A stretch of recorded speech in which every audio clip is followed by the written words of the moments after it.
एक समय की बात है, एक गांव में एक गुरु रहते थे जिन्हें खबर हो गई कि एक अन्य नगर में एक और विद्वान आए हुए हैं।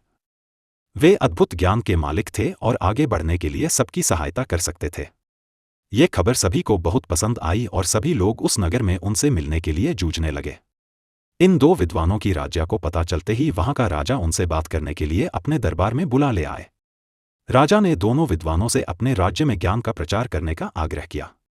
दोनों विद्वान ने राजा के आह्वान को स्वीकार किया और उन्होंने राजा के सामने आगे जाकर कहा, आपके सामर्थ्य के लिए हमें गर्व महसूस हो रहा है, महाराज।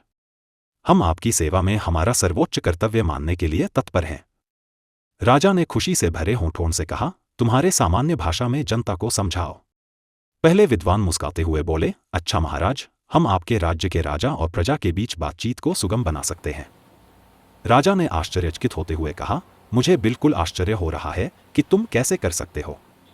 ये तो मेरे लिए। दूसरे विद्वान ने मुस्कुराते हुए कहा, महाराज, हम आपके राज्य के लोगों को सामग्री के बिना खाने का ज्ञान दे सकते हैं।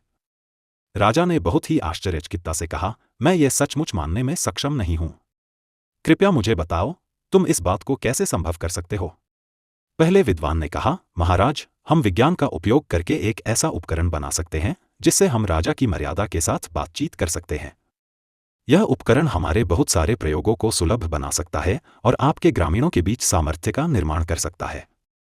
दूसरे विद्वान ने कहा, महाराज, हम खाना खाने की जरूरत के बिना एक ऐसा प्रयोग बना सकते हैं जिससे खाने की जगह नहीं होती है।